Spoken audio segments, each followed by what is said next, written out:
Oh, gosh, yes. She's here. No, there she is. Oh.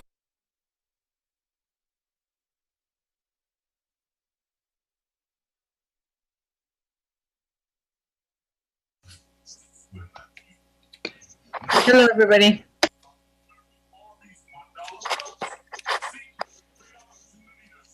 Okay, Andrea, Andrea, excuse me. Go ahead. Either way, it's fine.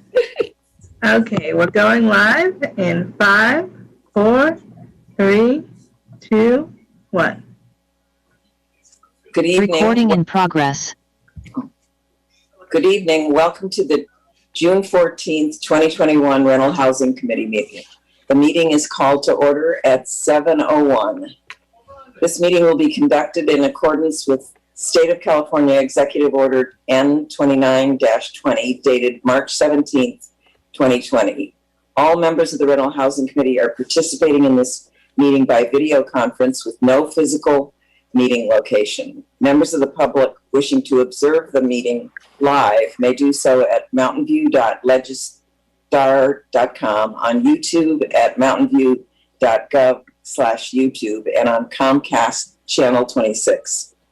As noted on the meeting agenda, members of the public may provide oral public comments during the public comment period for an item by signing up at mountainview.gov/RHC_speakers or by phone by dialing 669-900-9128 and entering webinar ID 937-7306-8363. Any emails received by 5 p.m. today were forwarded to the Rental Housing Committee. Emails received after 5 will not be read during the meeting, but will be entered into the record for the meeting. And now I want to do the roll call. Andrea, will you call the roll? All right. We'll start with Chair Almond. Here. Vice Chair Haynes-Livesay. Present. Committee Member Ramos. Present. Committee Member Rosas. Present. Committee Member Pardo Dizella. Present. And alternate Grunwald. Here. Thank you. We'll now move to agenda item 3.1, minutes approval. Would any member of the public on the line like to provide comment on this item? If so, please click raise the hand button in Zoom or press *9 on your phone. Staff will display a countdown timer on the screen. Are there any hands raised? There are no hands raised.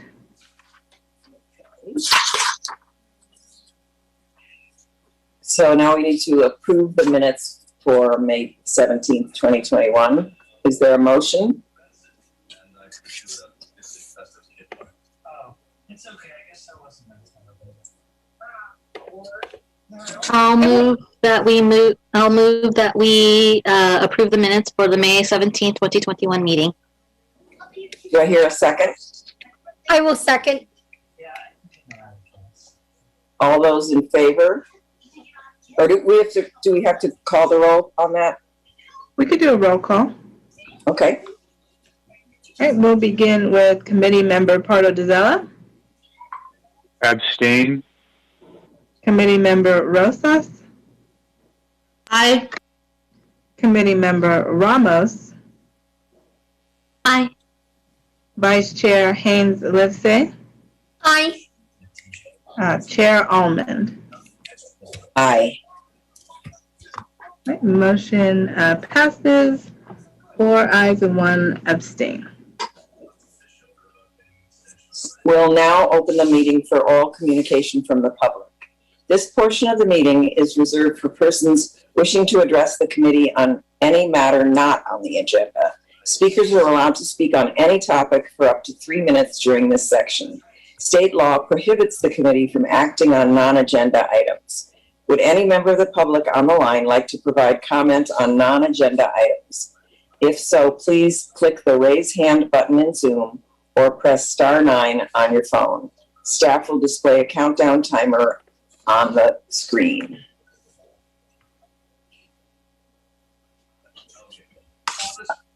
I don't see any hands. Do you? We have one hand, Stephen Oh, good. Goldstein. And I will go ahead and ask you to unmute yourself. Testing 1, 2. We can hear you. Okay. My only comment I had was that not that long ago, there was people saying that there's as much as 10% of the apartments in Mountain View that are vacant. However, I've been keeping an eye on what was going on with regards to Zulu, Zumper, and Craigslist. And from what I'm seeing, if you take them all into account, at the very most, there are only maybe 700 to 900 available units, and those are probably multiples being counted twice or 3 times in the listings. And so I'm like very confused about the fact that at one point in time, the landlords were saying that there are as many as 10% of the apartments in Mountain View that are vacant. And I'm thinking that if we just take into account the rent-controlled units under CSFRA, I think isn't that come to about 15,000? And if that's the case, then we're not even close to the kind of numbers that they were trying to claim in the past. Now, the only thing I can think of is there's perhaps a number of things. One, they're trying to overstate their vacancies. 2, that in effect, they are saying that they had vacancies then, and they still are, but they're not on the market, which means that they're trying to artificially inflate the price. Or unfortunately for maybe option 3, that you've had a number of apartment units that have actually gone out of business. Now, I can't see that must have happened because we would have heard a lot of news about that. Nonetheless, the real issue that I've been trying to figure out is how in the world did this whole idea of so many vacancies being floated by the property owners when they really didn't give any evidence to show exactly how they came up to that number. And at the same time, I am grateful that the RHC had in fact turned around and said, until things get normalized, we really shouldn't be doing anything regarding suspending the CSFRA, because there's quite a few other things going on right now that are going to potentially be directly involving how the market is going to exist in this city in the next many, many months. I'm also very grateful to hear that the City Council is going to potentially extend the eviction moratorium, given the fact that actually the federal eviction moratorium under the Federal Relief Act actually extended it to September 30th. So I'm confused as to why it's taking so long for it to become official. In any case, thank you very much for your time and have a great rest of your evening. Thank you very much for your input. We will now move to agenda item 8.1, CSFRA fiscal year 2021 to 2022 budget and rental housing fee. We will begin with the presentation from staff. Good evening, Chair and members of the Rental Housing Committee. This item on today's agenda is continuing from the previous meeting that the Rental Housing Committee had in May, and where the Rental Housing Committee discussed the budget. The purpose of the budget is to provide the funds necessary to administer the CSFRA, and today we're asking the Rental Housing Committee to adopt the budget for next fiscal year for the administration of the CSFRA and set the annual rental housing fee. This reviews the sections in the CSFRA that empower the Rental Housing Committee to establish a budget for the reasonable and necessary implementation of the provisions of the CSFRA. On May 17th, the Rental Housing Committee reviewed the draft, and the only recommendation was to decrease the litigation budget with $20,000, and it agreed with the rest of the recommendations. In the meantime, we sent the draft budget back to finance, and it turned out that the total personnel cost was lower than originally anticipated, partly due to the finalization of the contract with the what do you call it? The contract with the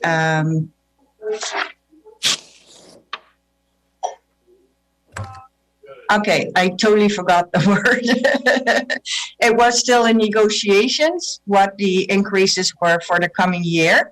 And it's not yet finalized, but it will be in the coming weeks. And as a result, the personnel line item got lowered quite a bit. The general operating costs remained the same. The professional services went down with $20,000 as requested by the Rental Housing Committee. The IT system remained the same, and the resources admin support remained the same. So the total budget comes out to $2,098,000. As a result, we recalculated the rental housing fee for the coming year, and it will come out to $102 per unit. So our recommendation is to adopt a resolution adopting this fiscal year 21-22 budget and establish a rental housing committee fee of $102 for fiscal year 21-22. Happy to answer any questions.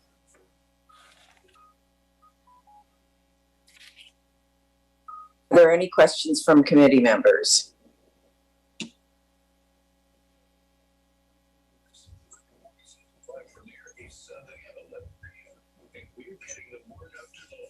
Emily? I do think Matthew had, our committee member Gerbil had a hand raised as well, but his was digital, mine was physical. So Okay. Matthew, do you want to go first? Emily, go ahead. Okay. I'm glad that we were able to bring the cost down a little bit more. Considering that it's much lower than we initially thought, what would happen if we put the $20,000 back? I don't mean to be like annoying. I think I'm okay with what we have now, but like, what would be the difference if we put that $20,000 back? Yeah, I haven't made the calculation, but on the other hand, I double checked with Karen to see if the $80,000 for litigation would suffice, and there weren't any serious problems with that at this point. Moreover, since we only have one lawsuit pending right now. So if you're going to change something in the budget right now, it has to go back to finance because they have to include it in the budget that they're going to present to City Council coming up. So it's just a little bit more work. And in the meantime, while you're answering your other questions, I will add 20,000 and see what the rental housing fee is gonna be looking like if we add it back in. Thank you. That's all my questions. Okay, Matt. Committee member Greenwald. Sure, thank you. Anki, I was just curious as to the personnel. It's a pleasant surprise that we're lower than we thought. I just didn't know if you want to give you a chance to, if you remember the word, I guess, of why it's lower. Is it staff or is it like hearing officers? Or it's purely staff. It's purely staffing. Yeah. Okay. And my other question, I think going to go in a different direction than Emily, but we're so close to the 100. But I think we're probably too late in the game to make changes based off our last meeting. But I would, during our last discussion, we did talk about what's the right size for things like the marketing, right? So when I was thinking about it, I think a lot of our tenants that need protection the most are the longer term tenants. And if we are sending a monthly mailer, over the past 3 years or so, individuals may have gotten 36 mailers, right? So at some point, perhaps not this, just having a conversation today, is there a way that we could try to find out what awareness is among our long-term tenants, and if there's a way that we could bring down the marketing budget a bit and still have the same effect, right? So for those long-term tenants, if there's a way that we can differentiate between long-term and short-term. That's a good question. Yeah. And in general, I think the longer this program is in effect, I think the more people become aware of it. Unfortunately, right now we're in a very unforeseen situation where the COVID hit. There was an eviction moratorium that changed like 4 times. Is it going to end by the end of June? Is it not? We need to educate all the people in the community what the next steps are, whether it's the state, whether it's local. Mountain View is thinking about extending an eviction moratorium if the state doesn't do it. The rent relief programs are changing constantly. So we are at the most productive outreach cycle that we have ever seen. And, when will that be abated? Maybe in 6 months, maybe not. I'm holding on to my chair what's going to happen once this eviction moratorium is going to end, and whether we've been able to give all the people enough chance to apply for the rent relief.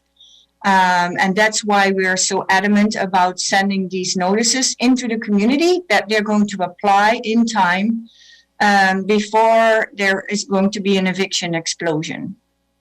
So that's where we are at right now. So if we need those dollars, it is right now and here. That's fair. And I think, I know we're also driving people towards like email or paperless, right? So if we, there may be some options. All right. Maybe and I also want to clarify. Sorry. And of course, yes, there are a lot of people that are digital, but the most vulnerable population that we are trying to reach do not access this information digitally, and we need to be there with hard copies.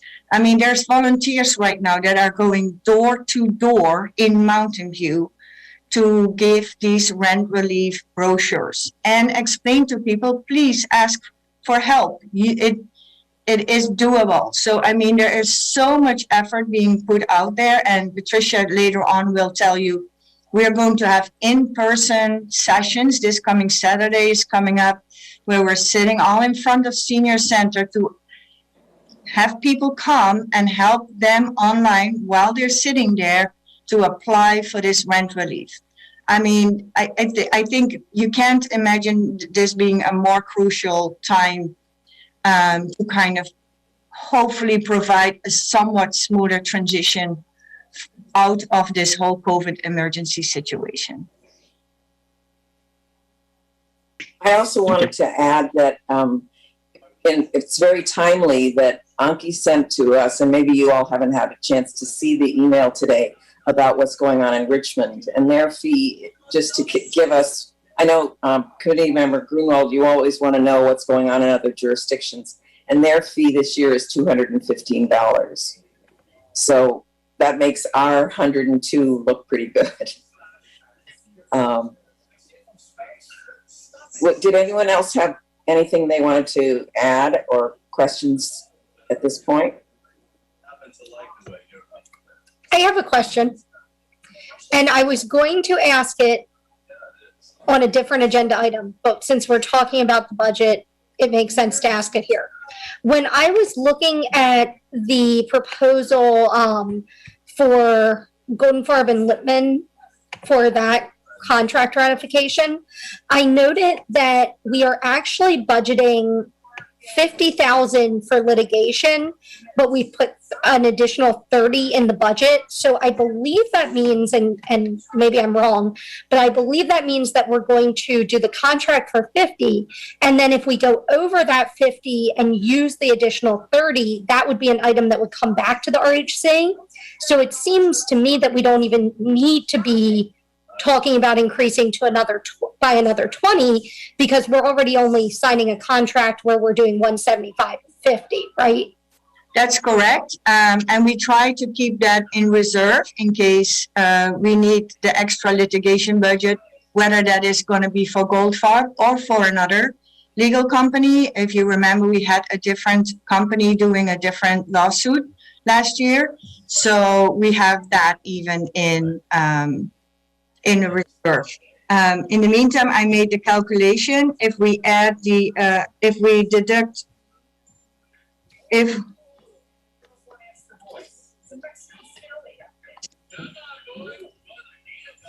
I'm sorry, I did. We were going to add the 20,000 back in, and that's when you wanted to have and we're the number. So 1, 5.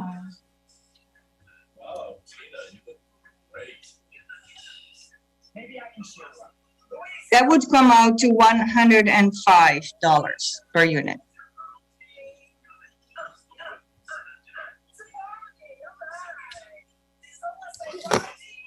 Thank you. Thank you.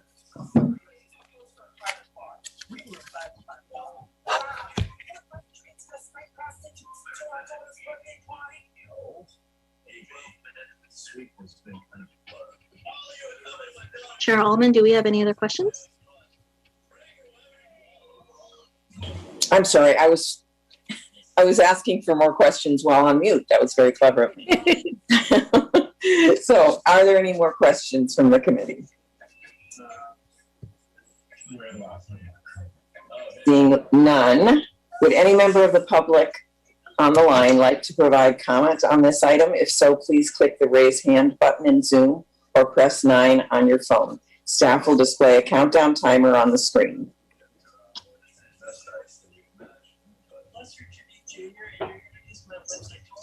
Andrea, do you see anybody? There are no hands raised. Yeah, I didn't see it either. Oh, we have one hand. Okay. All right, I will ask Edie Keating to unmute yourself. Thank you. I appreciated and followed with interest all the conversation about sending flyers out to the covered tenants. And when we're not in a crisis, I think one of the things that might be worthwhile would be to use a paper flyer to say, would you rather get electronic notices? And then I hope your software can manage to track which tenants choose to receive notices electronically. And then, that's less burden on them and less paper for the city. Thank you. Good idea. Thank you, Edie. Are there any? Sorry. We also have Jeff Zell. You can unmute yourself when you're ready. Hello, can you hear me? We can hear you. The wind isn't too bad out here. I can talk. Someone mentioned the point of what's Richmond is paying, and I want to make the point. It doesn't matter what Richmond is paying, what people are paying in Richmond. It matters what we're paying in Mountain View, right? If it costs us less to do business in Mountain View, then we should be paying less. Period. Number two, I think on the fact is that you're raising our rates, and we have people that are not paying rent. Lots of rent. I manage a portfolio of almost 2,000 units, and I've got about 1.2 million in unpaid rent. And I think it's very unfair to the council to say, hey, listen, you guys need to pay more in fees. That's a bunch of BS. We're taking the brunt of this this eviction moratorium, and you're basically raising fees on us. And I don't think that's right at all. Third point I'm going to make is that you got all this outreach. The tenants aren't doing crap, I'll be honest with you. Out of the number of rent relief applications we've submitted, I think we've only got 3 approved. We haven't received any dollars out of it so far. The answer is tenants are not putting in their paperwork. We've made an outreach to every tenant via phone, via email, via text. We've gotten about 20 to 25% response. Very few tenants have actually submitted that rent relief money. And I don't know what you could do when you're basically willing to give away, with a government support, $10, $20, $30,000, and the tenants are not taking advantage of it. The information's out there. At some point, the tenant's got to stand up and do something, and this can't be all put on the owners, especially by raising fees and basically leaning on to shoulder the load on it. So I'm going to ask you to reevaluate the fees. They need to be lower. We can't, or need to be deferred. We can't afford to keep going another year with higher fees and no rent. That's it. Thanks.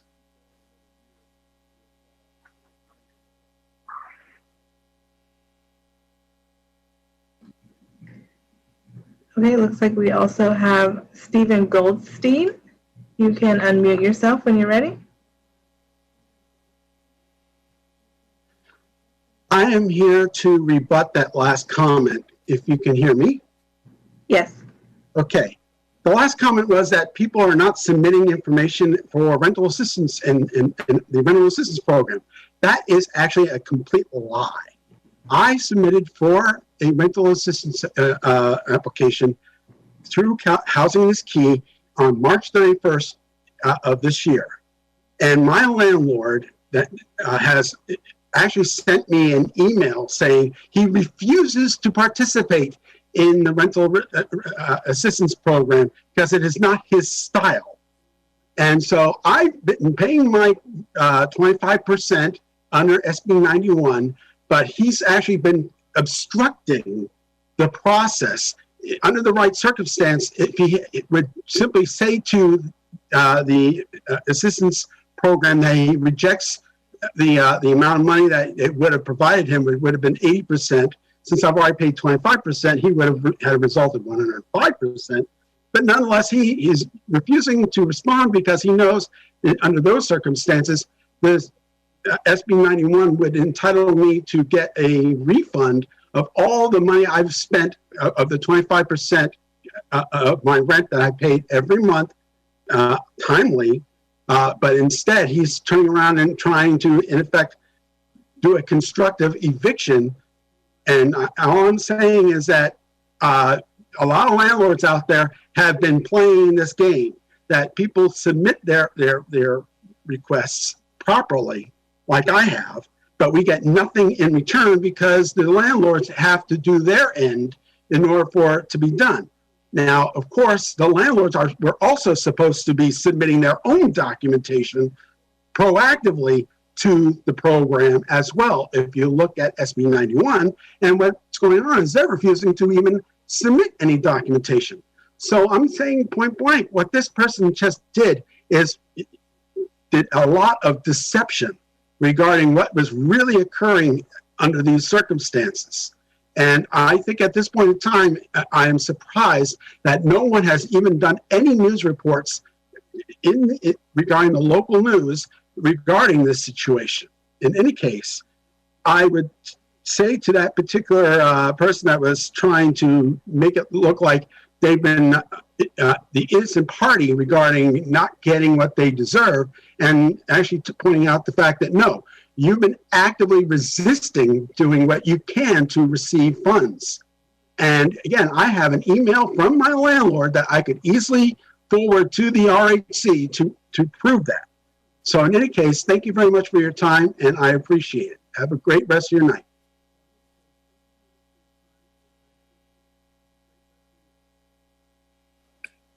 Thank you, Mr. Goldstein and Mr. Zell. Are there any other questions or comments? I'm not seeing any other hands. In that case, we can now have a motion to approve the budget. And the motion would have to include these words: to adopt a resolution of the Rental Housing Committee adopting the fiscal year 2021-22 budget and establishing a rental housing fee sufficient to support the fiscal year 2021-22 budget. Is there a motion on the floor? Chairwoman, I can make the motion. Committee Member Ramos, go ahead. I move that we adopt a resolution adopting the fiscal year 2021 to 22 CSFRA budget and establishing a rental housing fee of $102 for fiscal year 2021 to 22. Is there a second?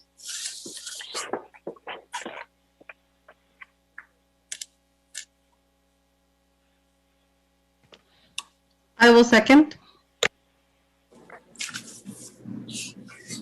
Andrea, do you want to take a roll call on the vote? Okay, we'll begin with Committee Member Pardo Dizella, Abstain. Committee Member Rosas, Yay. Committee Member Ramos, Aye. Vice Chair Haynes Lipset, Aye. Chair Almond. Aye. Okay, motion passes 4 votes to 1 abstention. We will now move to agenda item 8.2, contract for administrative and hearing process services for fiscal year 2021-22. We will begin with a presentation from staff. Good evening, Chair Almond and Rental Housing Committee members. Item 8.2 is a staff presentation to approve the contract with Project Sentinel for fiscal year 21-22 for the administrative and hearing process services. The purpose of this agenda item is to authorize the program manager or other designee to execute an agreement with Project Sentinel for administrative and hearing process services for fiscal year 21-22 in an amount not to exceed $230,000. Project Sentinel has provided administrative and hearing process services since 2017-2018. Following an RFP process on November 26, 2018, the Rental Housing Committee selected Project Sentinel to continue to provide these services for fiscal year 2018-19, 2019-20, and 2020-21. Project Sentinel services are estimated to not exceed $230,000 for fiscal year 21-22.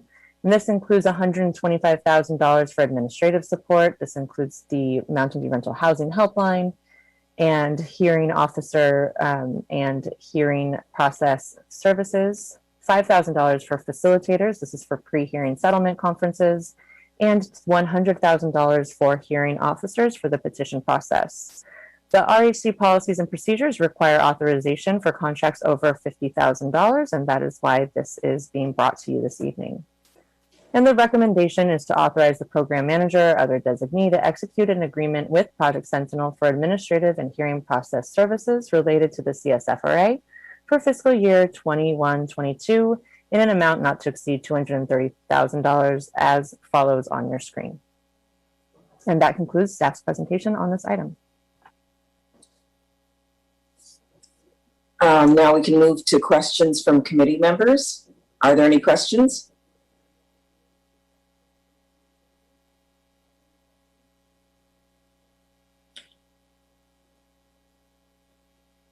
Since there are no questions, I now invite public comment. I think there's one. Is there? Question from Committee Member Grunwald. Thank you. Can I ask? Okay.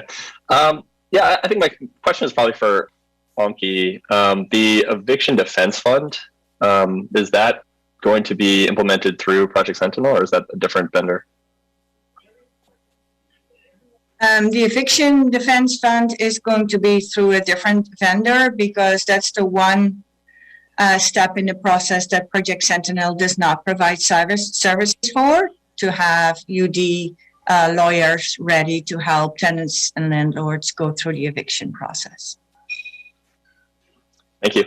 And I think listening to the comments in the last one, there are a lot of issues where, for instance, the rent relief program, and where there's city law or state law that intersects with what the Rental Housing Committee does.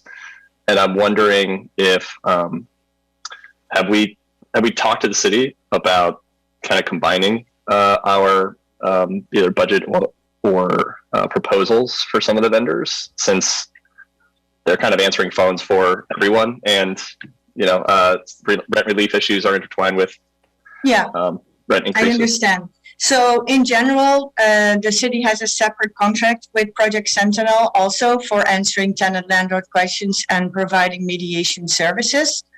That budget is $80,000, $85,000. Separately, I've just been in contact with the city manager's office because they also earmarked $50,000 for the eviction defense fund. So we're now trying to find the best way to combine the services and provide these legal eviction services in the community.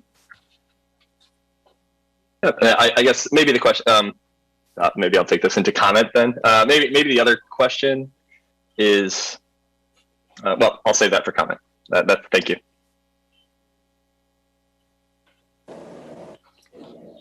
Are there any other questions from the committee?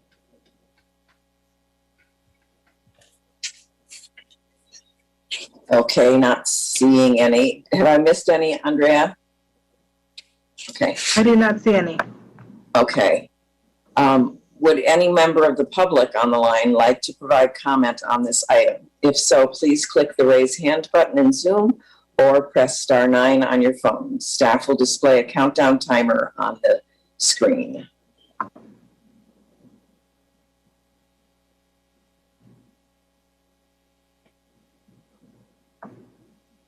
Looks like we do not have any hands. Okay.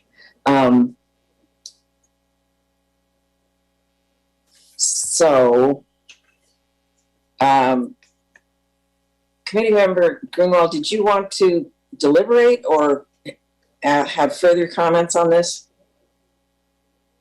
I'll let Emily go. She has her hand up first. Okay.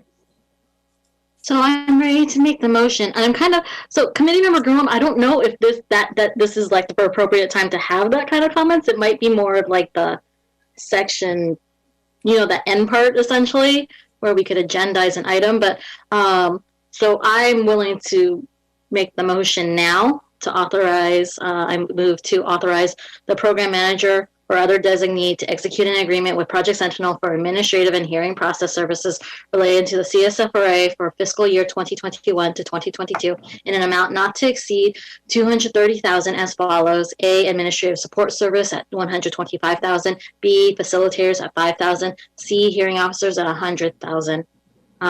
So there's the motion. We'll probably get a second, and then we could probably go to discussion after that, and we can go over committee member Greenwald's concerns then. I would second that, yes. Okay. Okay, so now we can go into deliberations. Committee member Greenwald. Sure, yeah, and to be clear, I mean, this is more forward-looking. So, I mean, I'm not a voting member, but I would accept this as it is. But I think, so in the next year, potentially, if City Council passes mobile home rent control, and we are administering that, and Project Sentinel is also part of that, right? We start to get into, I think just like, should we start exploring options for combining a pool for these shared services? And I think, like, as we were going through the last presentation, the last meeting, I just saw a lot of phone numbers, and it might just help to consolidate. We might get economies of scale by having one vendor handle all calls in Mountain View, and then on the back end, as they're screening folks who are making the calls, are you in a covered unit? Are you, and then we can do accounting on the back end, because I guess that's more of a process question for Anki, and a question for the committee to consider on a forward-looking basis. If like mobile home rent control passes, and then we are the ones who are administering that, we're going to start to get into some accounting questions like that. Definitely. And if the city council adopts an ordinance and adopts a budget with a certain fee, we have to do the bookkeeping for sure. So we will definitely bring that back to the rental housing committee once this plays out and we are tasked with implementing the mobile rent control ordinance. So yeah, actually, maybe the ask here for the committee as a friendly amendment would be that we begin the process of accounting. Okay, I know you're already tracking hours for staff on what we would spend on city issues versus versus just pure kind of CSFRA issues, and maybe the ask is like we just start tracking that so that we have data or amounts. Right, that we can look at when we start to think about the future. Yes, yeah, we always track the hours we spend on non-CSFRA hours, and they are billed to a different budget automatically. Got it. And was there a line? I looked for a line item in the last packet. I didn't see line items on that. Is that just rolled up into another one of the line items? It's not a line item because it gets directly charged to the city budget. So the one reason why our personnel line item, the costs in this past year were so much lower than budgeted is because the hours that we spend doing non-CSFRA things are being charged to different departments. Equally, mobile home will be charged to a different index number outside of the CSFRA budget. Got it. So, I mean, yeah, I think that having that information at a more granular level when we start to get into these conversations about shared services with the city may be helpful in the future. Again, if mobile home rent control passes, and hopefully a lot of the COVID legislation starts to kind of, I guess, not be as topical, right, and not be I'm assuming a lot of calls that we're getting right now are about state law and things that aren't necessarily CSFRA. Thank you for the time. So I mean, it sounds like you're already doing it, so no amendments necessary. Thank you, Committee Member Grunwald. Does anyone else have anything to add or comments to make at this point? We have a motion on the floor. I wanted to clarify, I think that what Committee Member Grunwald is asking for is actually much of what's in the staff report that we do during the towards the end of the meeting. So I think we're doing it, and I would be open to in the future, if and when mobile home coverage passes, adding to the staff report, but I don't think that should waylay this motion. So I would be down to vote on the motion. Are there any other comments or questions or last minute additions? Okay. Andrea, you want to take the roll call on the motion? We'll begin with Committee Member Pardo Dizella. Aye. Committee Member Rosas. Aye. Committee Member Ramos. Aye. Vice Chair Haynes Lipsey. Aye. Chair Allman. Aye. Right. The motion passes unanimously, 5 votes to 0. Thank you all. I just lost my place. We'll now move to agenda item 8.3, contract with Goldfarb and Lippman LLP for fiscal year 2021-22. We'll begin with a presentation from staff.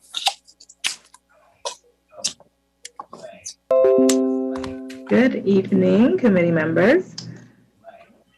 We will begin with a presentation for agenda item 8.3, a contract with Goldfarb and Lippman for fiscal year 2021-22 for legal and litigation services.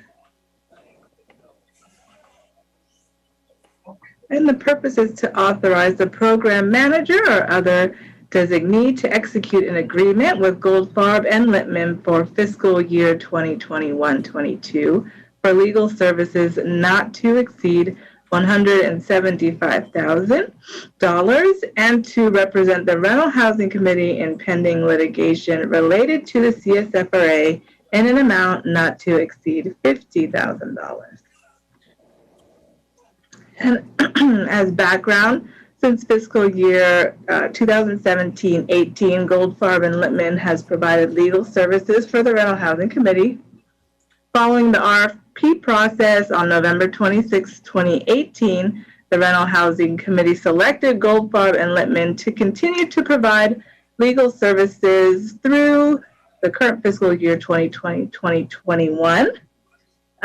So these include services such as attending the Rental Housing Committee meetings, drafting regulations and staff reports, drafting tentative decisions in cases of appeal, and assisting with issues and questions that arise concerning the CSFRA.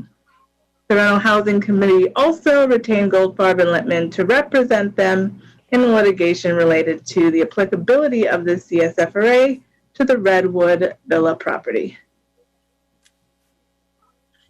Goldfarb and Littman legal services are estimated not to exceed $175,000, and Goldfarb and Littman litigation services are estimated not to exceed $50,000. And of course, we must come in front of the Rental Housing Committee and get authorization for contracts over $50,000. So the recommendation tonight is to authorize a program manager or other designee to execute an agreement with Goldfarb and Littman for fiscal year 2021-22 for legal services not to exceed $175,000 to represent the Rental Housing Committee in pending litigation related to the CSFRA in an amount not to exceed $50,000. And that concludes our presentation.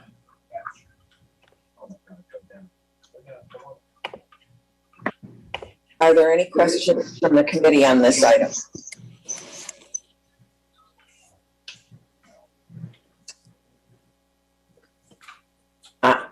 Andrea, do you see? I don't see any hands. I do not see any at the moment. Okay, then we are open for a motion to approve this. I think we'll go to a public comment. Oh, yes, thank you.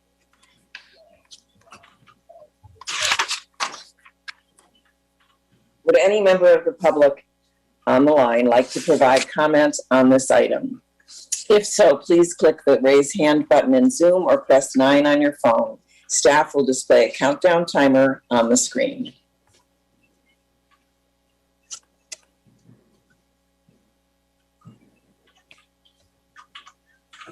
I do not see any hands. Okay. This is moving on smoothly along. Okay.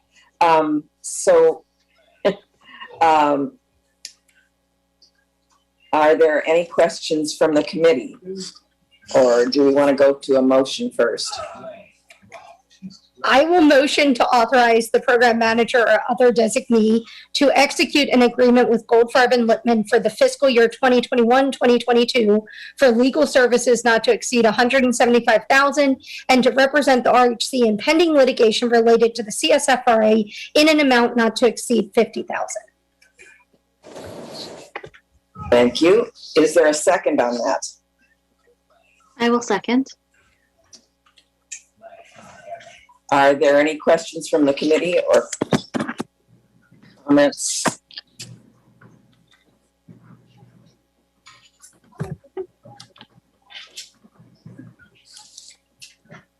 Andrea, do you see anybody with raised hand? I do not.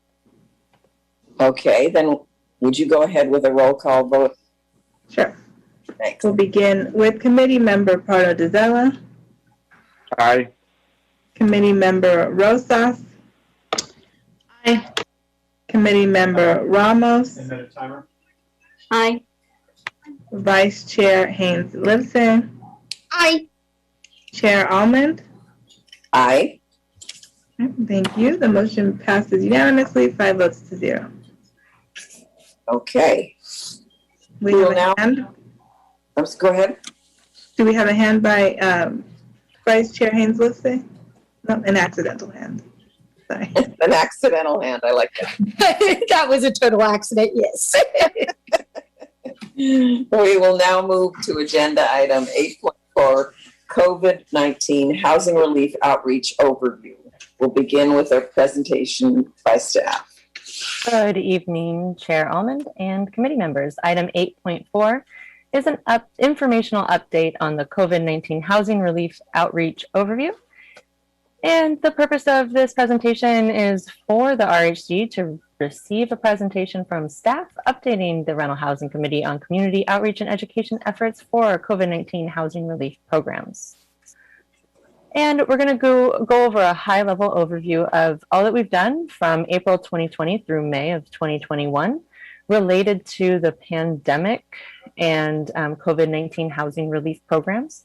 There's been quite a lift from your staff members here, and I want to say thank you to everyone who has assisted with this outreach effort, including all of our community partners, like the Community Services Agency of Mountain View and Los Altos, Project Sentinel, the County of Santa Clara, the Community and Action Team, the Spanish Leadership Ambassadors, and Cafecito and the Mountain View Housing Justice Coalition. They have all been instrumental in assisting with community outreach related to these programs. So in the past year, we have received 527 public inquiries via the Mountain View Rental Housing Helpline, and these are all for covered units. So these are all for units covered by the CSFRA. We've also received a few that are for non-covered units, but the bulk of them have been for CSFRA protected units. We've held 47 webinars about the eviction moratorium and rent relief. This includes 21 bilingual webinars, 20 that were in English and Spanish, and 1 that was in English and Chinese. We've had 406 attendees, and there have been 14 Mountain View Voice advertisements for these webinars. We've held 7 virtual bilingual community meetings with school districts and community organizations, including all of the school districts and Cafecito and other community organizations. We've had 5 postcards that have gone to all Mountain View residents, 36,000 households, and our 655 CSFRA specific landlords, and these have been for the eviction moratorium. We have 1 going out strictly about rent relief this week, and we have 1 that went out to all households in Mountain View and our landlords about the mediation program specifically. And that one was we were trying to reach more people who are in different languages, and we're constantly striving for equity and language access, and are trying different ways to reach communities that are often missed. That is one of the reasons why we continue to do paper-based outreach. Actually, we've heard from the community that this is one of the only ways that the bulk of the most vulnerable population is reached. And it is actually relatively low cost in comparison to other methods. We've also had 2 informational packets or newsletters go out to landlords specifically about the eviction moratorium, rent relief programs, and other opportunities to work with their tenants related to COVID-19 challenges, financial challenges. We've sent 64 targeted emails and MyMV messages to 7,915 contacts. Not all of those messages have gone to all of those contacts, which is important to note because that would be overwhelming for a lot of people. we actually specifically target them to different groups. This includes 35 neighborhood associations, 33 landlord representatives, 21 tenant representatives, 18 community organizations, and the 12 school district contacts that I mentioned earlier. We have created and maintained 12 websites that have had 22,000 page views, and these are all in 3 languages. Our programs right now are the only ones in the city that are maintained in 3 languages with content for all 3 languages. We have 5 fillable forms that have been created by staff, including 4 for tenants and 1 for landlords, and these are in 3 languages as well. The most recent being an update to the city's COVID-19 rent relief program. That application process, your staff updated the application forms and the application process, and those forms are fillable now and in English and Spanish. We have 2 packets for tenants and landlords that contain relevant forms and information that that were posted on the website and accessible. This was specifically when we were doing when the city had its own eviction moratorium with its own rules and requirements. Since the state's program has been in place, we have obviously utilized their eviction moratorium packets and documents for people who might need assistance with that.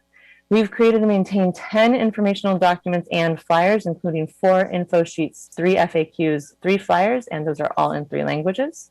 There have been 18 social media, 18 Facebook posts that have been shared via Nextdoor, WhatsApp, WeChat, and through our community organizations. We've created 6 short informational videos in 3 languages. We've had 3 long format informational videos, 1 that was in 3 languages, and there have been 4 press releases regarding this. We anticipate that there will probably be another one. We're working with the city manager's office and their communications team for additional opportunities there. And I should have showed you this way. Pardon me. This provides you with a little bit more of a way to see all of that information, although it is in your packet and you can look at the attachment that way as well. And then I wanted to provide you with an update that is specific to the emergency rent relief outreach that we've done since April. We had already been including and incorporating rent relief information into all of our eviction moratorium outreach. But since April, we have done targeted and specific emergency rent relief program outreach as well. We have 3 website pages that we maintain in 3 languages. We've created the fillable form that I mentioned earlier for the COVID-19 rent relief program. There have been 6 Facebook posts containing relevant information and forms. And there have been 3 videos made in 3 languages that have been shared via social media and through our other channels of communication with the community. We have done quite a lot of work in the past month specifically for this, including 1 in-person application assistance event that I'll go over in depth in the next slide. We've had 4 webinars that have had the 2 community partners, the Community Services Agency of Mountain View and Los Altos and Project Sentinel. And these have helped people by walking them through the application process and showing them what to expect and what to anticipate. We've also held 1 community training for community members. So one thing about the events that we're holding for in-person application assistance is that our community partners, as well as volunteers from our community partners, are joining us and assisting community members in completing their application. There also has been extensive door-to-door outreach for these particular events and this particular program. And I'll share with you the flyers in a little bit as to what that looks like. So the community training for community members is actually a step-by-step training for people who are interested in volunteering at our in-person events. And we have members from the Spanish Leadership Academy, the Community and Action Team, and Cafecito that are joining us for these. And it walks the volunteers through what they need to know for the assisting our community members during the in-person application events that we have, and how to get them the appropriate information to the community. And also it lets them know that they are not expected to be experts because we have the experts there with us. So if they get a question that they cannot answer, they simply send them over to CSA or to Project Sentinel, and we're able to assist them in the in-depth way that they need. So that was all in May. And coming up in June, we have that postcard that I mentioned that is going to all residents and CSFRA landlords. This was at the request of the city manager's office. In fact, most of this is at the request of the city manager's office. We are holding possibly 2, right now definitely 1, community trainings for our community members, the in-depth kind that I just mentioned. We have 1 actually tomorrow night. We have also 2 in-person application assistance events. These are bilingual. The first one's on June 19th, which is Saturday, and the second one's on June 23rd. And we have 2 webinars, one tomorrow, June 15th for landlords, and one on Wednesday, June 16th for tenants. And I do want to note that CSA and some of your staff participated in phone banking to reach out to landlords to let them know about the webinars. So we are doing direct calls to people when we can. So to give you a little bit of information about our rent relief event, we had our 4 community partner organizations, including the County of Santa Clara. This was a joint event between the city and the county for rent relief and vaccine appointments. So we helped 14 households apply for or find out about their application status. And we also were able to sign 2 households up for vaccine appointments. 12 households that joined us received assistance in Spanish, and 50% of the event 50% of the people who attended the event learned about the event through word of mouth. So again, it's really critical that we keep in mind the population that we're trying to reach. And what we've heard from the community time and again is that this group of people is not able to access technology in the way that a lot of us do right now. And breaking down those barriers is critical to being able to assist them in the way that they need. And one of the ways that we're doing that right now is by having these flyers go and be shared in the community. This was specifically requested by the community members and our community partners. And people from our organizations, including CSA, and people from our community teams, like this Community and Action Team and the Spanish Leadership Academy and the Mountain View Housing Justice Coalition, are actually going into the community and going door to door and providing these flyers, either in this full format here or in the half format that I'll share a little bit down the road. And these are in English and Spanish. So we are actually printing them and sharing them with and the community is sharing them on our behalf and working very closely with the city on this. So we're hoping to reach more people, and it provides very basic information about what people need to know about the programs and where to get help, which is basically calling the Mountain View Rental Housing Helpline.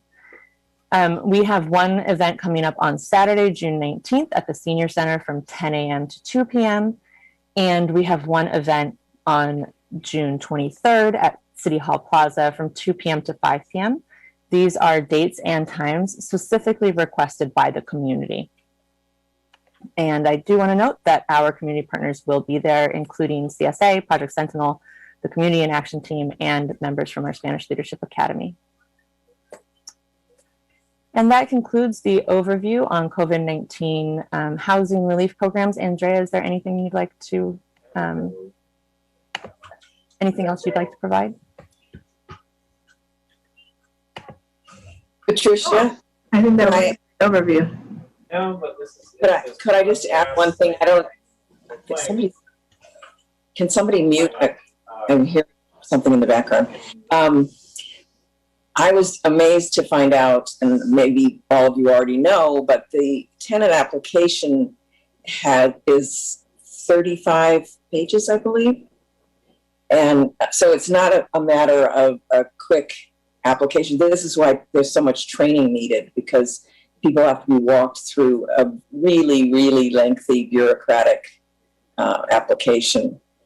And that's why I think it's so important that we're reaching out. And there is a digital divide, which people have talked about nationally, but even though we're in Silicon Valley and we assume everybody has a computer, there are a lot of people in our covered apartments that don't. And that's why I applaud the staff for putting this together. Thank you. Thank you, Chair Almond. I also want to mention that there last week was a major update to the state's application process, including significant changes to documentation requirements and shortening of the actual application itself.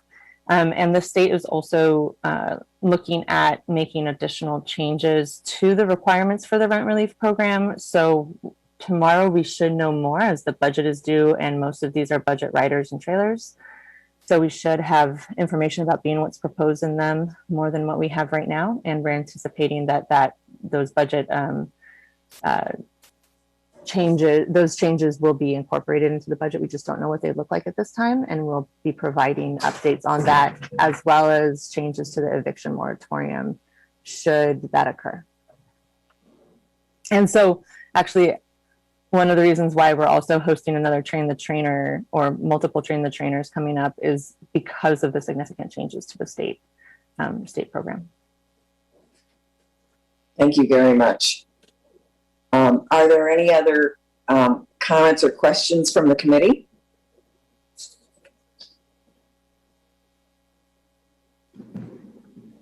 Committee Member Rosas? Hello, everybody, and good evening. Yeah, I can attest to the application process. It definitely is a little difficult and cumbersome, and some of the questions are irrelevant to what they're doing. So so I can attest to that. So that's my comment. I do have two questions. I didn't quite hear what languages you said you're doing the flyers on. So if you can say it again, that'd be great.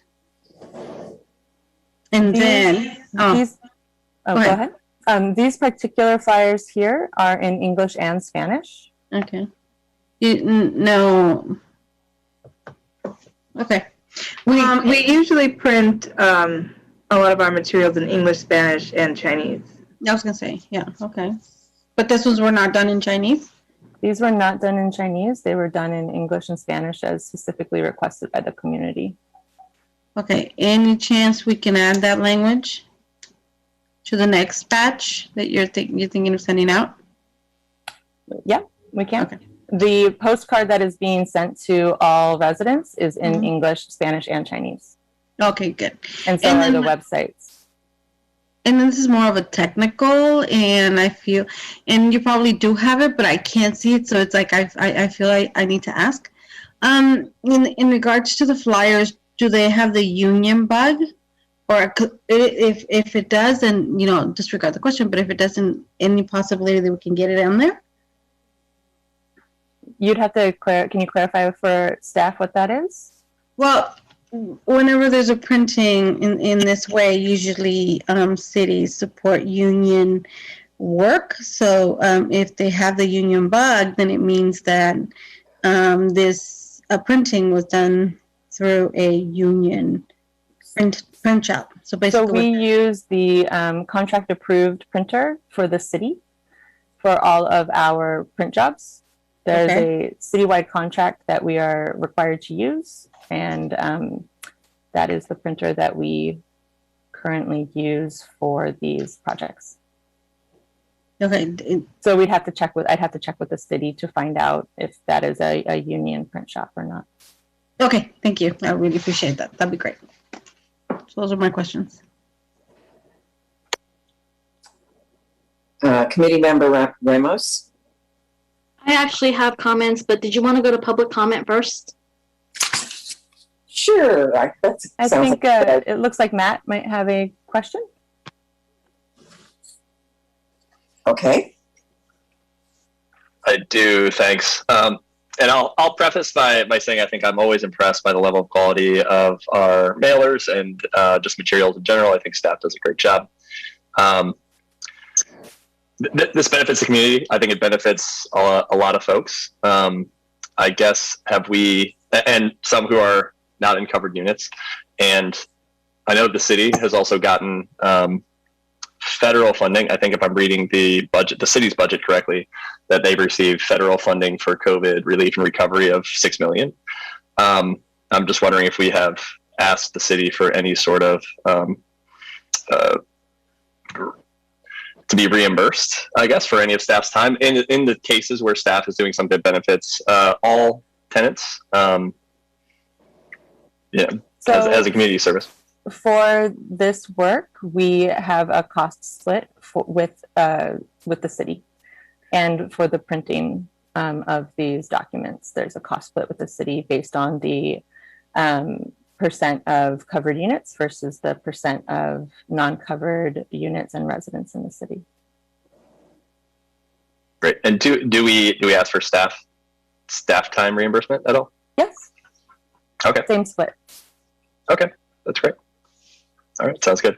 It's done the same way that Anki mentioned earlier, through the index codes. So we check our time and split that as agreed to with the city. That's great. Thank you. Thank you, Committee Member Grunwald. Committee Member Ramos? Oh, it was just comments, so we could do public comment first and then back to that. Okay. Are there any other questions before we go to public comment? No, it looks like there are no committee questions at this time. Okay. Would any member of the public on the line like to provide comment on this item? If so, click raise hand button in Zoom or press *9 on your phone. Staff will display a countdown timer on the screen. I will ask Mr. Zell to unmute himself. Hello, how you doing? Great. Good. Thanks for putting together that information. It's very informative. I'm going to start off. I have two basic comments. One, I want to take exception to the gentleman who directed a comment at me. I am not a liar. I've participated in the program like I'm supposed to. Like I said, it's been at least 75 applications and very little response. Number two, I can't remember which staff or council member said something about this, but hope is not a strategy. You got to come up with a better strategy than hoping you reach people. The third point I want to make is that you really need to take advantage of what research you have, such as the rent registry, and contacting all the owners and the landlords and finding out who's actually behind on their rent and target those tenants who are actually behind on their rent. Posting on Facebook, so really you're basically doing this blanket coverage that's not effective, as evidenced by the number of people that are participating in this program. So, that's the difference. Contact owners, contact the landlords, contact property owners, find out the tenants are behind on the rent, target your outreach. Anything short of sending them out there with a laptop and or an iPad or some internet connection to do the application, it's a waste of time at this point. So please make that, I'd like to see that change brought up where you can specifically target people who are behind on that. Thanks.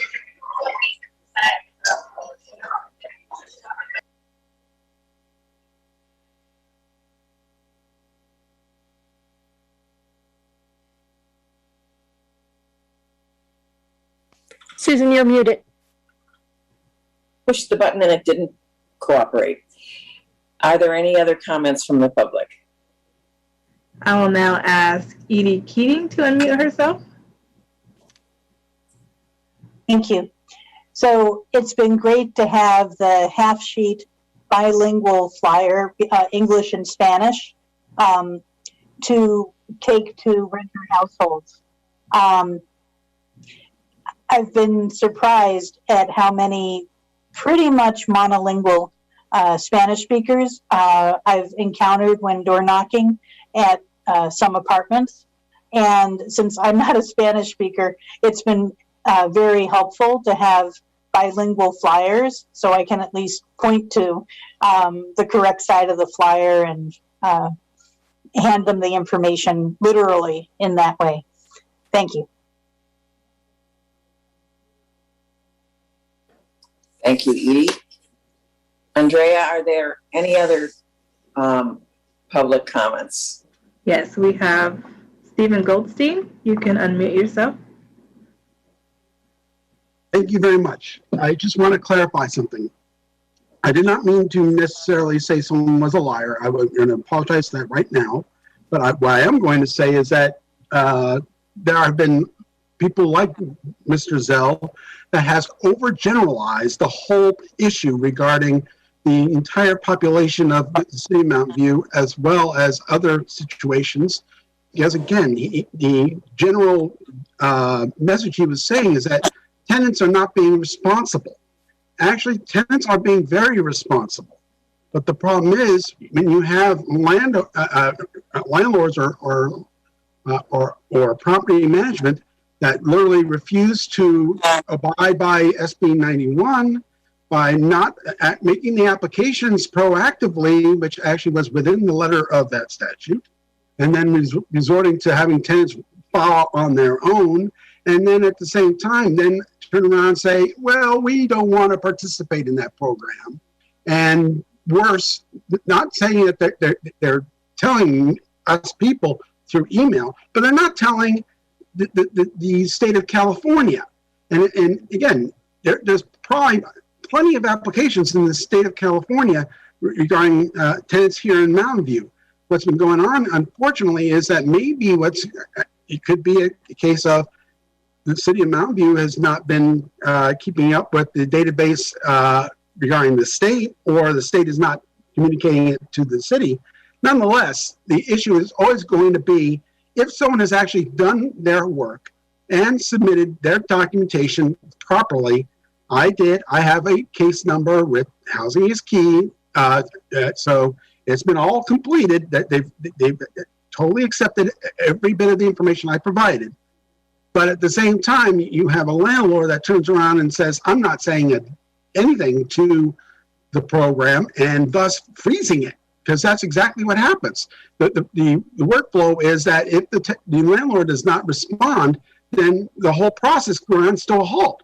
And of course, you've had landlords and so on saying, oh, the system's not working. Well, maybe it's because they've been actively interfering with the process by not doing their tasks as defined under SB 91. All I can say is that in the long and short of it, I understand that there's a lot of people out there, a lot of landlords out there that feel like they're being not appreciated, but at the same time, they're also taking it out by doing acts that are not going to make them look like they are proper and participating citizens. That's all I could say. Thank you. Thank you, Mr. Goldstein. Are there any other members of the public that would like to make a comment? There are no other hands. Okay. Is there anyone on the committee who would like to discuss this further? I had a few comments, if I may, Chair. Go ahead. Okay, so I'm glad that public comment got first, because I'll start with, I agree with a couple of things that Mr. Zell has said. I do believe that both tenants and landlords are doing their best with the rent relief program that the state has given us. It has been cumbersome. I've been hearing stories from both tenant and landlords on how much that system sucks. I hope that I understand that there was a change within the last week or so, and hopefully that will clear up the gears a little better. I've heard issues of the landlord submitting it, but the tenant didn't have an email address, and so that led the system to freeze. I heard an issue of a tenant submitting one, but they had like a corporate landlord and they had no idea, so like the system froze. So like there's so many ways that the state rent relief system had issues and went frozen. And I know a lot of people are very frustrated, and we just have to trust that everyone's trying to do the best they can to get that rent relief out there. The other thing I did agree with Mr. Zell is, how about using that rent registry to do some outreach? I know that we don't have, I'm pretty sure we probably don't have 100% compliance yet with that rent registry. We're still in our first year of mandatoriness for it, but I think that would be a good resource for us to use, and I'm sure staff is using it to the best of our abilities. I see nodding heads. Yes, so that is, please continue on that. Thank you, staff, for your work on all this.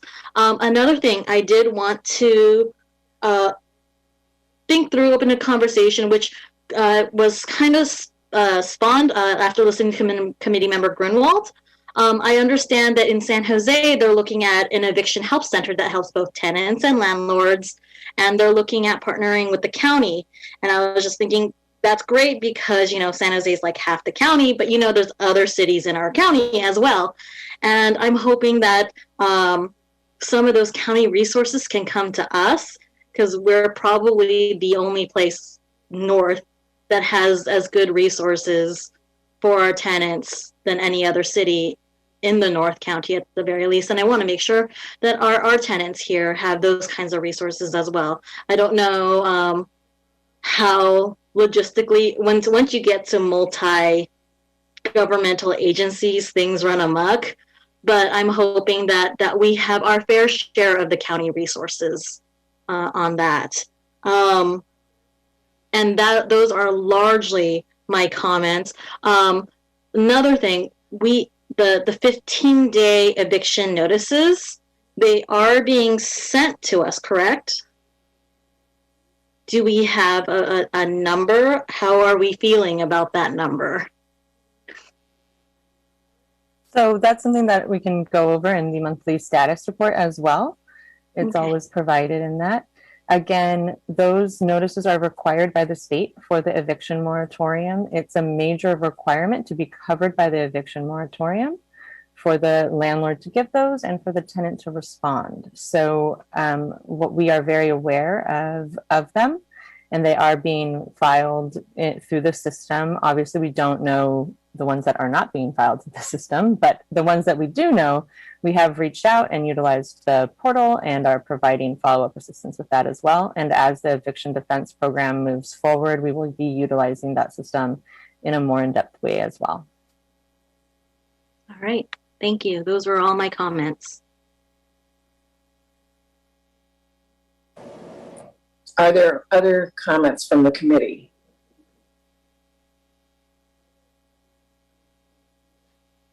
I just wanted to add that it's been reported that the state process is sort of broken, and not only are landlords having trouble with and tenants having trouble with the application process, but things are getting stuck in Sacramento. And I wondered if you have had any experience or gotten any anecdotal evidence of that. It sounds like a big mess. I mean, even if you do your best to apply and fill out every little line, it may sit there for weeks or months. The state program is very large and it's very new, and they are actually rapidly responding and as I mentioned, made major changes to the application process itself. There are specific things that were in SB 91 that are being potentially addressed in, as I mentioned, budget riders and trailers to target some of the challenges, including a potential change to the necessity to have a landlord apply as well. So right now, both the landlord and the tenant have to apply for assistance under SB 91. And that requirement may be going away. We won't know until we hear more from the state this week and next week. We'll have a clearer picture of what those changes will look like. There is pressure from both sides on this, from the apartment association and from tenant advocacy groups to make similar changes, and they're both requesting actually similar changes. So it's anticipated that that those changes will be adopted. We just don't know yet. We'll have a much clearer picture, as I mentioned, tomorrow. The additional layer of this is that there's actually a county program as well for our lowest income residents that make 30% or less of the area median income. And that one had a delay. It was launched perhaps about a month ago, I believe. And that program provides deeper services than the state's program for our most vulnerable population. And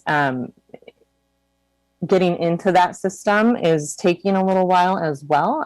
Obviously, all of these programs have to be staffed and created kind of on the fly. It's a lot of work, and it's very fast work at a very large scale that's occurring. And so just keeping that in mind as we think of what's happening in the community is kind of very important picture to have in the background as well, is that these are community organizations that are staffing up to be able to support these brand new programs that no one was anticipating a year ago. So the county's program is in full force. Once people apply into the system and get their name into the system, it does, again, provide more and in-depth services, as well as utility relief. And the state's program provides utility relief as well.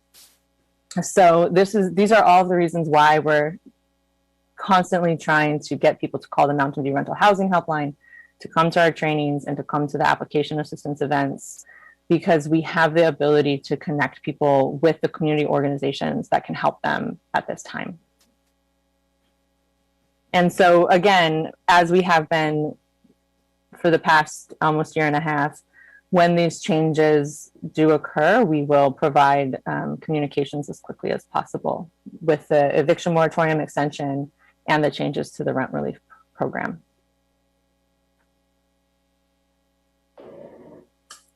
Thank you very much.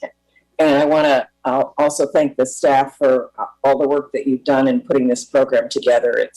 It's really comprehensive, and it is complicated because we have the local, the county, and the state relief programs, and so many partners involved. And it's my understanding that some of the updates in the forms are a direct result of our staff working with clients and discovering the mistakes in the forms. So thank you for that. Any other comments on the program? Questions? If not, this doesn't require any action on our part as far as I understand. So we can move on to... It does not require any action, but I believe Committee Member Rosas has her hand up. Okay, I couldn't see that. Thank you, Patricia.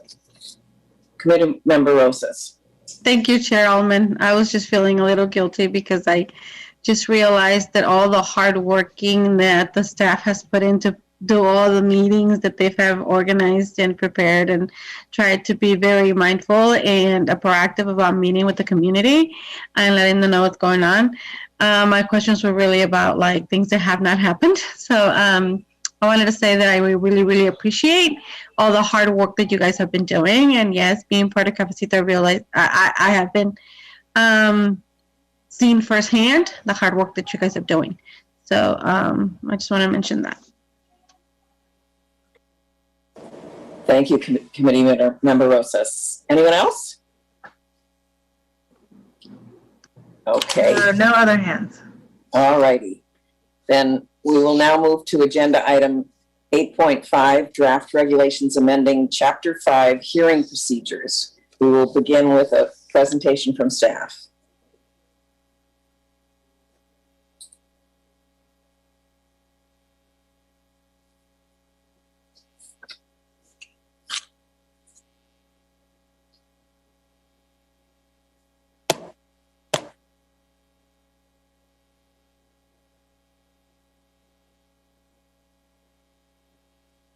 Good evening, committee members. Item 8.5 is a regulation amendment to Chapter 5, hearing procedures. And the purpose of this item is to amend CSFRA Regulations Chapter 5, hearing procedures, to address an inconsistency in the timeline to process individual rent adjustment petitions chart on page 17. There's a discrepancy between the regulations and the chart. Chapter 5, hearing procedures, Section C, notice and pre-hearing procedures states the following timeline for setting hearing dates for both landlord and tenant petitions. Notice and hearing procedures is as follows. The timing of the hearing. The hearing shall be scheduled for a date no more than A, 45 calendar days after the acceptance of a petition by the Rental Housing Committee, or B, 30 calendar days after the completion of a pre-hearing settlement conference, whichever is later. And the chart, which is in Section 1, Summary of Petition and Hearing Process, does not align with Section C2 of the regulations. As you can see here, for tenant petitions, it says 45 days solid, and for here, landlord petitions, it has the 30 days from pre-hearing settlement conference as in the regulations. And so the amendment is to correct this error, and it should be in line with the regulations in Section C2 as shown for both types of petitions. So the recommendation is to amend CSFRA Regulations Chapter 5 hearing procedures to address the inconsistency in the timeline to process individual rent adjustment petitions chart on page 17. And that concludes staff's presentation.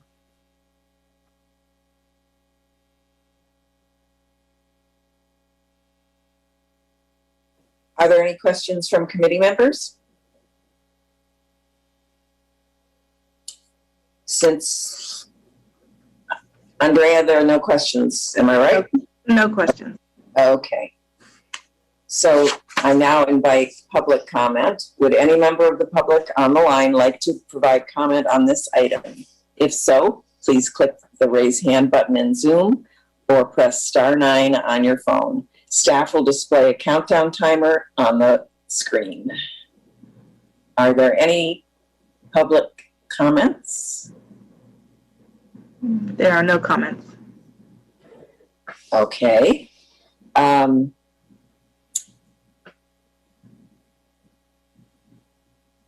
I need to ask for comments from the committee before asking for a motion? Yeah. You can open it up for comments by the committee, and someone can make a motion if they please. Okay. It's open floored. Does anyone have anything they want to ask or comment on? Committee Member Ramos. I'm actually ready to make the motion. I also see Vice Chair Haynes-Livesay has her hand up, so if she has a comment, you can defer to, it's not a comment. We're both ready to make the motion, I guess, at this point. So I move that we amend the CSFRA Regulations Chapter 5 hearing procedures to address an error in the timeline to process individual rent adjustment petitions chart on page 17.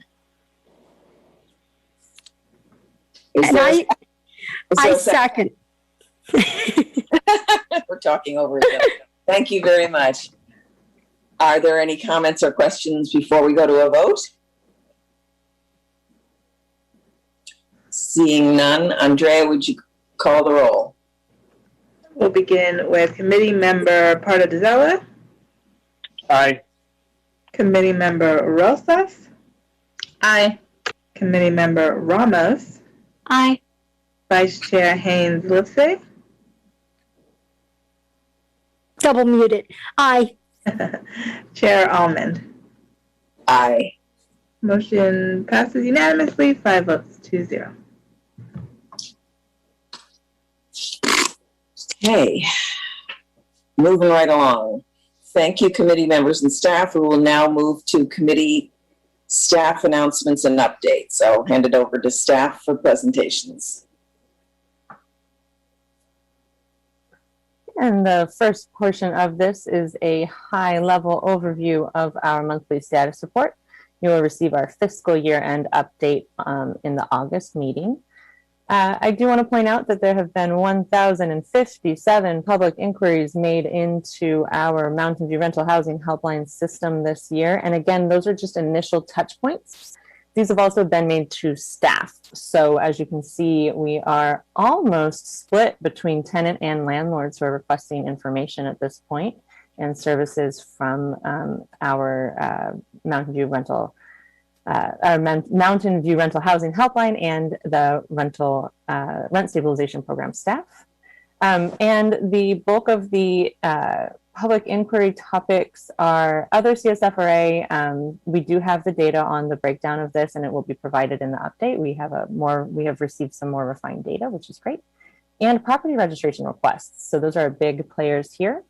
And then we also have pulled out the COVID-19 related inquiries, and this is only for covered units. So again, we do receive some calls from other people, but for the most part, everything coming in is for covered units. And I'll provide the breakdown of the percentages of specifically COVID-related requests at our larger update in July. We've held 61 workshops. This includes our eviction moratorium and rent relief efforts through the end of May. And we've had 109 mediations and conciliations through our Mountain View mediation programs. So 99 of those have been resolved, and we have 5 that are pending right now. Very high success rate for this program, and it keeps people out of the petition process. So this is one thing that we do want to mention. One of the reasons why our petition volumes are currently so low is because of the mediation program. And I just want to highlight that for everyone here. We've received 754 termination notices to date. And to answer your question, Committee Member Ramos, give me 1 second and I will pull up the specific numbers there. In Q4, there have been 194. So this is from April and May. And we can pull out the data on how many of those are actually the same units receiving termination notices, which a landlord has to provide those termination notices every month, and there are multiple repeats in that data. So just because we're seeing here 194 notices, that does not mean that they're all unique notices for unique apartments. We've had no properties that have gone into redevelopment in 2021. And therefore, there are no units affected, and 15 households have received assistance for projects that are already in the works. We have a few more petitions coming up. We had the appeal from a few months ago. We have an appeal coming up to the Rental Housing Committee on the 28th. And for any committee member still in need of appeal training, please contact me. It is very important. And we have one that is going through a hearing process right now. And as you can see here, the vacancy rates are dropping. We are now at 9.2% for fully covered units. And that is a significant decline from the previous peak. So we are also seeing a rebound in the prices for units that are on the market for all units of all types across the city. So the prices are also rebounding. We have 4 properties that are for sale for 82 units. And as you can see there have been 229 units sold in the fiscal year, which is well below the 2015-16 fiscal year. And these transactions appear to be just basic regular market transactions, not that are staying in the rental market. And that is your major update here. Is there any questions from the committee about the activities going on in the market, or anything that needs clarification before we move on?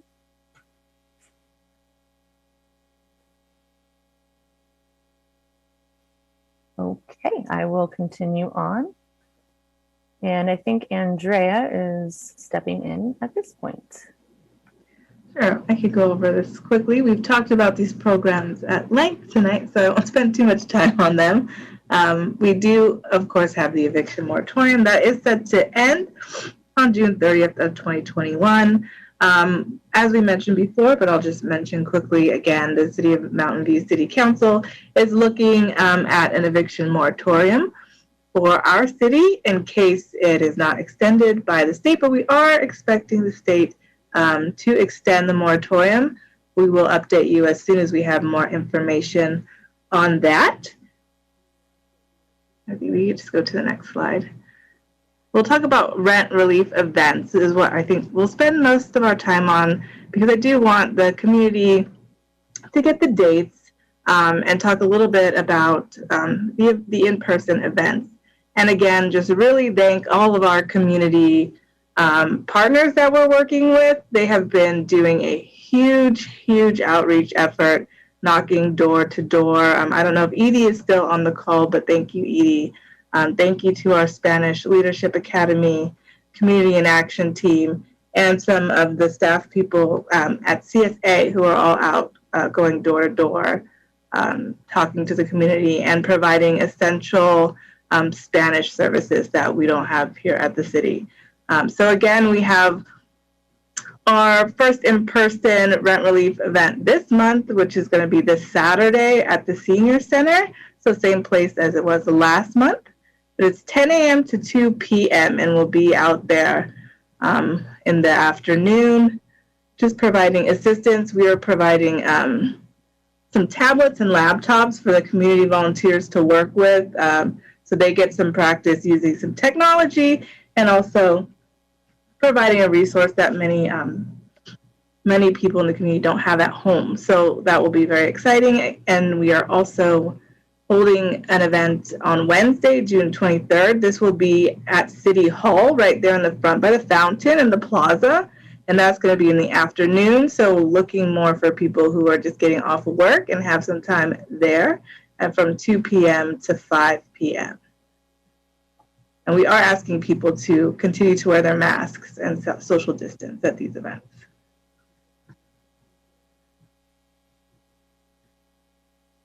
We are also holding the workshops again for those people who can and prefer to do Zoom. So we have upcoming workshops for landlords. We have one tomorrow at 3 o'clock. So June 15 at 3, that's landlord focused, and June 16 at 6:30 p.m., that's tenant focused. And again, all of our tenant focused workshops are bilingual in English and Spanish. And we also have some upcoming workshops on June 29 at 3 o'clock, which is landlord focused, and June 30th at 6:30 p.m., again, tenant focused bilingual, for eviction moratorium and rent relief webinars. Just also to mention, we are holding the webinars this week right before our in-person event, because we want to get people familiar with what the websites look like, what sort of paperwork they might want to bring, what they need to start collecting, how to log into the website. And if they continue to need assistance, they can come to our in-person event, and we can also book them for follow-up events after that, coming to our office hours. We are starting to hold scheduled in-person office hours, specifically for these rent relief follow-up appointments, because we have access to our scanner and our printer, and we can help the community complete the application from start to finish if that's what they need. So again, we just have the state rent relief program, the county rent relief program, and again, the city of Mountain View's rent relief program. We do have all the contact information here, but we are starting just to use the Mountain View Rental Housing Helpline contact information for the community. If you reach out to the helpline, we can connect you with the correct organization that you need to apply for rent relief through, because we are working directly with all organizations, and it's much easier for the community to have one touch point than try to figure out which service they need to reach out to on their own. There is still the additional assistance of the mortgage relief that's available, and the utility relief program that's available through the city of Mountain View. So that information is still the same. And some upcoming workshops that we have that are specifically for CSFRA is June 17th. So that's this Thursday at 3 o'clock. We're going to go over CSFRA updates. This is landlord focused, so sort of rights and responsibilities under the law, and we'll touch on things like the new rent increases and any updates we have with the program. And we are also having another property registration webinar on June 24th at 3 o'clock for landlords. We did have the mailing go out for the follow-up to any outstanding invoices, and on that paperwork we did advertise this upcoming workshop. So I'm hoping to see high attendance from those people who have yet to register in the program. So fingers crossed there. We also have our virtual office hours every Friday, 1 to 3 o'clock, and we are doing a virtual coffee catch-up with small landlords on June 28th at 10 a.m., and focusing again on assistance with the state rent relief application for our landlords. These are really nice, intimate Zoom meetings that we've had in the past. So we're excited about these virtual coffee catch-ups that we've started. Even the landlords get a chance to chat with each other and help each other out and share some experiences that they've had. So it's really helpful. And this is our one-stop shop here, the Mountain View Rental Housing Helpline. So for anybody who is looking for any assistance with rent relief or have questions about the eviction moratorium, we're all directing to this phone number and this email address. And of course, we have staff there who speak Spanish.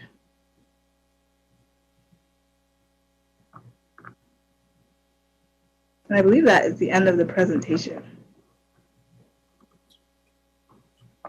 Committee Member Ramos, you had your hand up. Thank you, Chair.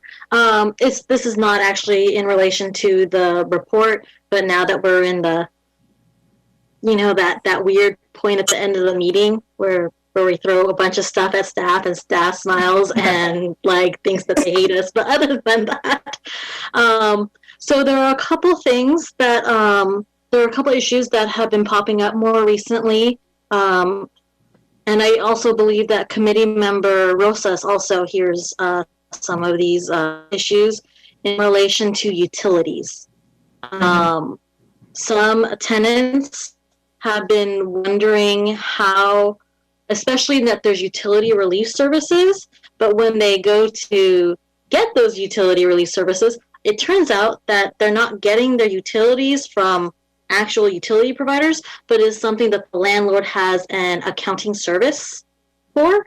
And so my initial understanding is that it's rent. It's not utilities, it's rent.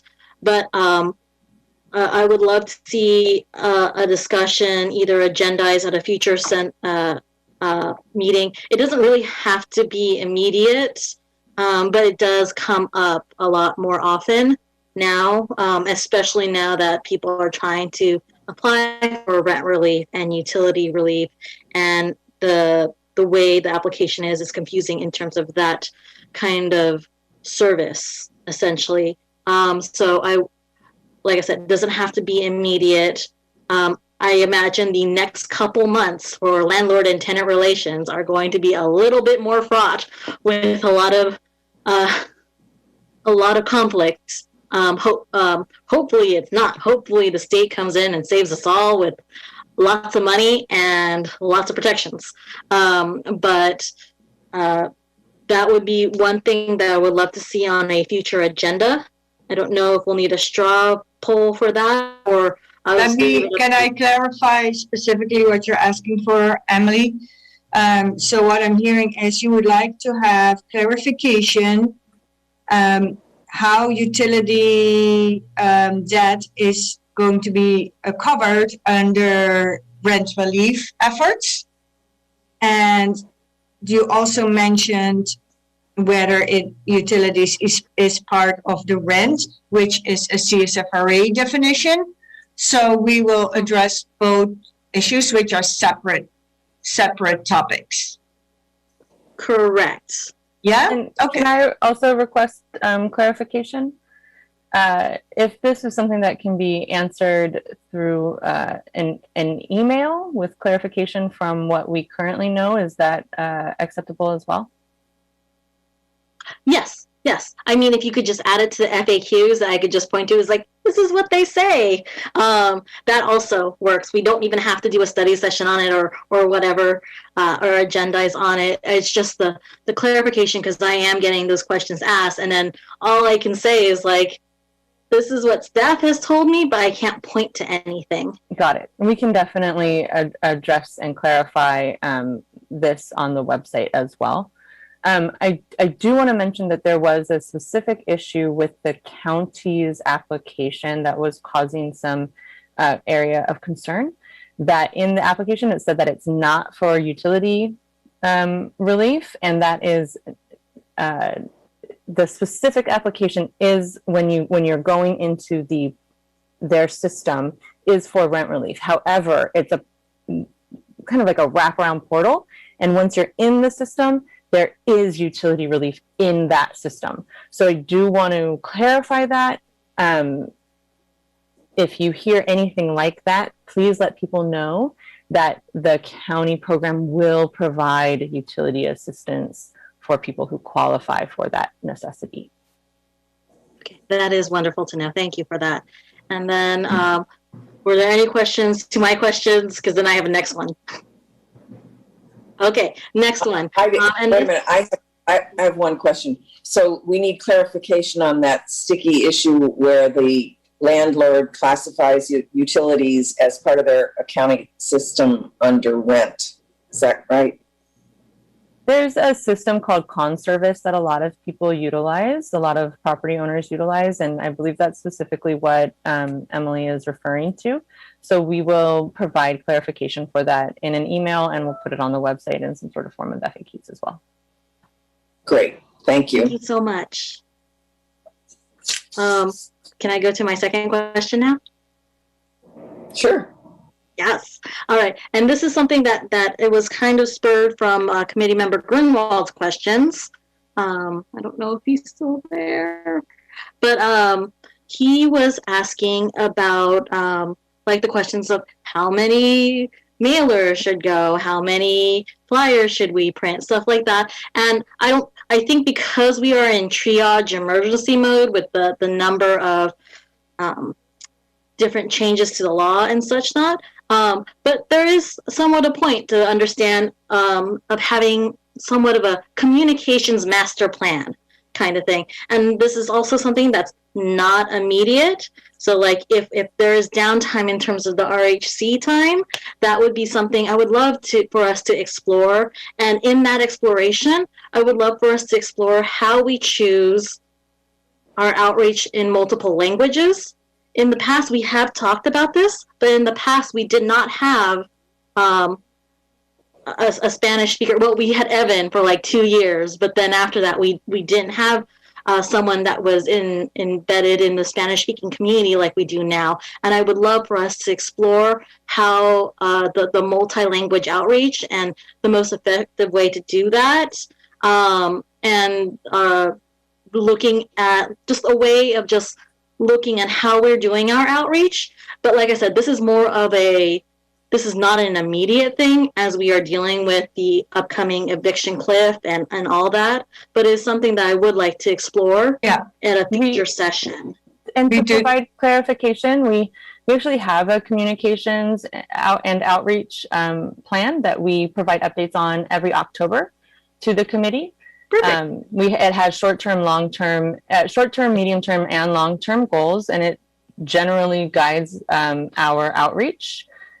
We've shared with you the objectives and the goals of that program for the past few years. We also have one specifically for the eviction moratorium, and we are working on one for the upcoming changes to the petition process as well. So that will be coming back to you, the actual update on our communications and outreach plan in October as per usual.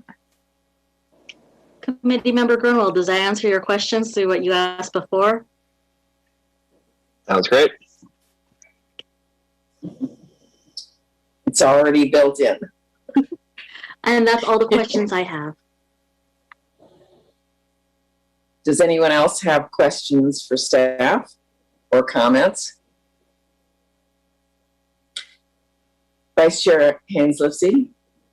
I just am curious how we're doing on the registering of the properties. I know, Andrea, you spoke about all the things that we have done to try and move that needle. Have we moved it at all? Are we doing better? It's moved a little bit. I'm expecting to have some large movement in the next couple of weeks. Landlords have started getting the packet, and And I already talked to quite a few landlords this week and at the end of last week, working with them to register. So I know things are starting to happen. So I'm hoping within the next month or so, we'll have a big push in registration.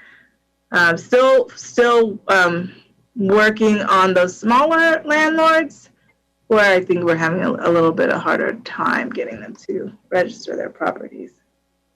Okay, well, I'm glad a lot of research has been done trying to find the absolute best addresses to communicate with each and every landlord. So that work is done, and so I'm hoping it will be fruitful. I hope so. And then my other question was, I think, Patricia, you mentioned some of the electronic communication methods we use, and you mentioned Nextdoor. And I've noticed just, and maybe this is just anecdotal, but there's a lot of incorrect information on Nextdoor around what the CSFRA does, how the AGA works, who's covered, what the general terms, like factual information, should be. I know Mountain View PD, and at some points the city itself does have some level of presence. Do we do anything to get in there and kind of correct misinformation? Because like, just, I think it was 2 days ago, I saw somebody saying the AGA was the CPI plus 2%. So they were saying you have to take the CPI of the month that your rent increases and add 2% to it, and that's your maximum rent increase, and that's just completely wrong.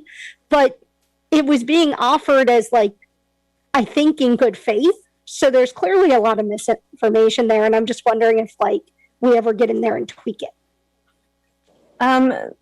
So we work, the information that's been pushed out through Nextdoor has been specifically for the eviction moratorium and the rent relief programs. And it's the city manager's office that coordinates the communications for the city through Nextdoor. We do not have a touch point in that for a variety of reasons. There will be changes to the social media policy for the city coming from the communications team in the city manager's office. And right now, my understanding is that it's a one-way communication channel from the city about, these things are happening in the city, and that's it. And otherwise, it's a, place for community members to share information. We can look more into coordinating with the city manager's office on providing updates for the rent stabilization program information as we release the updates for the coming fiscal year, including the AGA, if that is something that you'd be interested in. I think it would be cool, just because clearly the folks that were commenting that I've seen in the last 2 or so months are not getting the information accurate. And I do think they are acting in good faith. So maybe it's a unexplored way to get the information out there. We can definitely look into the options with the city manager's office and see what is available to us. Thank you. I just wanted to comment on the registry question. I have asked staff that we agendize what our options are, carrots and sticks, and just some creative thinking as far as finding out ways that we can better collect or just add to our registry. We're doing well, but we have a ways to go to get a full picture of what's going on in Mountain View. And I think it's going to be very, very helpful information. People, just in this one meeting, it's been brought up several times as a way to target communications or all kinds of things. So I just wanted to add to that. Does anybody else have a question or a comment at this point? If not, I think we may have a record here. It's not quite 9 o'clock. And as far as I know, we have gone through the entire agenda. So at 8:59 p.m., June 14th, the meeting is adjourned. And the next Rental Housing Committee is scheduled to be held on Monday, June 28th, 2021 at 7 p.m.